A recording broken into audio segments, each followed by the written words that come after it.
Hello friends, welcome to bliss cinemas. இன்னைக்கு நம்ம தமிழ் டப்பிங்ல ஆஹா ஓடிடியில் ரிலீஸ் ஆயிருக்க வெப்பம் குளிர் மலை படம் எப்படி இருக்குன்னு பார்க்க போறோம். வாங்க வீடியோக்குள்ள போகலாம். இந்த படம் பார்த்தீங்கன்னா ஒரு பக்காவான ஃபேமிலி டிராமா. இந்த படத்தை பசோல் வேதமுத்து டைரக்ஷன் பண்ணியிருக்காங்க. இந்த படத்துல இஸ்மத் பானு, MS பாஸ்கர் மற்றும் பலர் நடிச்சிருக்காங்க. இந்த படத்தோட கதையை பத்தி பார்க்கலாம். கல்யாணம் ஆகி 5 வருஷம் ஆகியும் குழந்தை இல்ல. அவங்கள எல்லாரும் விசேஷம் இருக்கா அப்படின்ட்டு ஒரு எக்ஸ்டர்னல் ப்ரெஷரை கொடுத்துக்கிட்டே இருக்காங்க.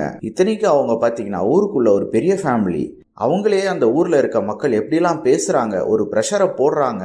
அதையும் மீறி ஒரு எக்ஸ்டர்னல் ப்ரெஷருக்காக குழந்தை வேணும் அப்படின்ட்டு ட்ரீட்மெண்ட்க்கு போறாங்க. போன இடத்துல என்ன ஆச்சு, கடைசியில் அவங்களுக்கு குழந்தை பிறந்ததா இல்லையா அப்படின்றதெல்லாம் ரொம்ப நீட்டா சொல்லியிருக்க படம் தான் இந்த வெப்பம் குளிர் மலை. இப்ப இந்த படத்தோட பாசிட்டிவ் நெகட்டிவ் பத்தி பார்க்கலாம். பாசிட்டிவ், கண்டிப்பா ஸ்டோரி பிளாட்டை சொல்லியே ஆகணும். ஒரு குழந்தை இல்லாதவங்கள சொசைட்டில எப்படி பாக்குறாங்க, அதை விட கல்யாணம் ஆகி ஒரு சில மாசத்துக்குள்ளேயே விசேஷம் இருக்கா அப்படின்ட்டு கேக்குறாங்க.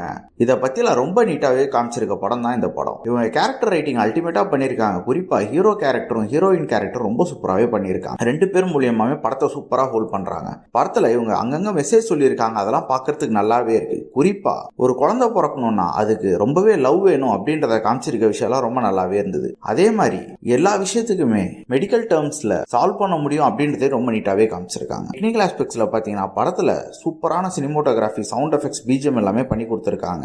இந்த படத்தோட மிகப்பெரிய நெகட்டிவ் கேட்டீங்கன்னா செகண்ட் ஹாஃப் தான். ஃபர்ஸ்ட் ஹாஃப் ஓரளவு சுவாரஸ்யமா போனாலும் செகண்ட் ஹாஃப்ல பயங்கரமா லேக் அடிக்குது. இவங்க ஹீரோ படுற ப்ராப்ளமையும் காமிச்சிருக்காங்க, ஹீரோயின் படுற ப்ராப்ளமையும் காமிச்சிருக்காங்க. ஆனா ஹீரோ அதை கொஞ்சம் டாமினேட் பண்ணி எக்ஸ்ட்ராவா காமிச்சிருக்காங்களோன்ற மாதிரி தான் இருந்தது படம் பார்க்கறப்போ. அது 2 பேருக்குமே பேலன்ஸ் பண்ணி காமிச்சிருந்தா இன்னும் கொஞ்சம் நீட்டா இருந்திருக்கும் படம். ஓரளவு பார்த்தீங்கன்னா இது ஒரு ஒன் டைம் வாட்சபிள் படம் தான். பார்க்கணும்னு ஆசைப்படுறவங்க ட்ரை பண்ணி பாருங்க. இன்னொரு வீடியோல சந்திக்கலாம். தேங்க்யூ.